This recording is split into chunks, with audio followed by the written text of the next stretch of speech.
On the last episode of the Brumby build series, things didn't exactly go my way down the back of the car. Why does that not want to come off? This time though, I'm back to working up the front. Let's see if I have more luck up here.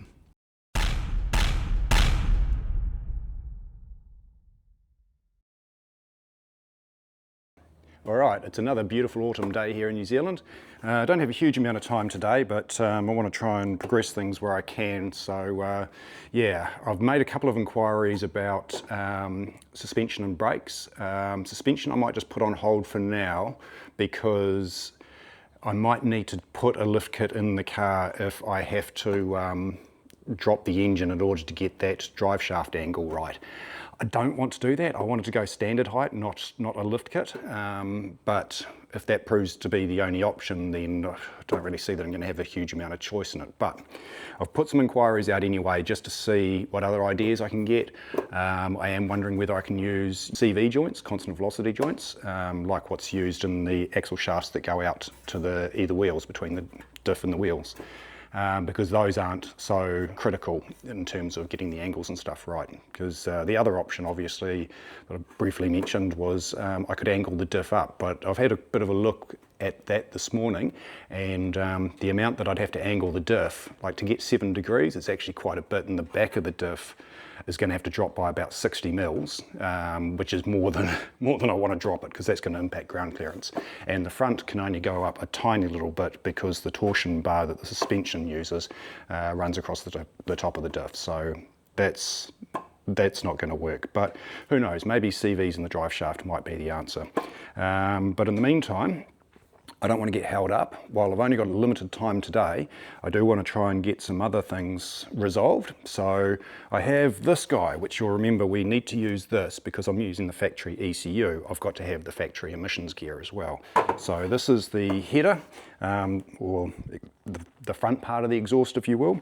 So these flanges bolt onto the heads and then come into this collector, through the cats and down towards the mufflers and the rest of the exhaust. So definitely the flanges should bolt up to the heads because that's where they came from, but we're on a different cross member here, so I just want to make sure that this will go on, bolt up nicely, clear the cross member, and that there is room with the steering rack and with the drive tunnel and everything else for the lower part of the headers to actually fit into that space. So that's what I'm going to try right now.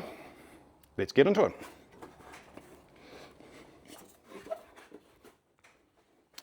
Okay, hopefully I can just rest him on that. Oh, it's looking good. Oh, it's in there. Oh. Could do with an extra pair of hands, I tell you. Oh, it's dropped off that side. Never mind, let's get a nut on here so I don't have to hold the whole damn thing. Did I mention it's heavy? We've got a bit of interference back here. Went up there when I first offered it up, but now that this side's dropped back down again, I can't get it back up there. Okay, that's not looking great, but it did go up there before. How did I get it up there before? No, it still doesn't go up. You saw me do that, didn't you? When I first offered it up, it pretty well went straight up there. And now, it looks like it's miles off.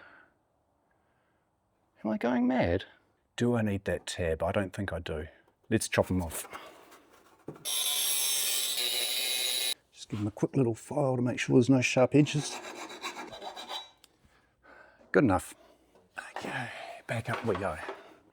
It's actually over the studs, but it can't go up because that heat shield is hitting nudge bar mounts. These light tin heat shields, I presume that's what they're there for, they are fouling on this. It's also super close to the O2 sensor, that's actually hitting over there, but it'll be interesting to see what that's like when it's actually properly in place. Okay, right, he's out of the way for now. So once again, it's relatively easy to get this side in. And at least that can take some of the weight. Oh man, Okay, that was a workout. Come with me, my friends. Okay, so look how tight that is. That's not really acceptable. But got one nut on the stud on this side. It's very, very tight through here, but it's in there.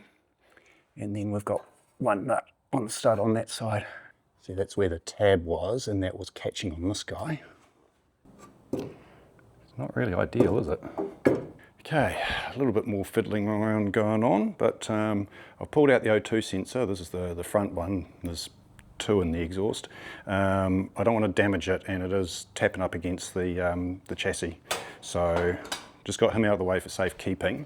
It is this one here that I pointed out before, and there's just not really enough room. In fact, you can see where it had already been rubbing on the side there. So yeah, I've just taken him out for now.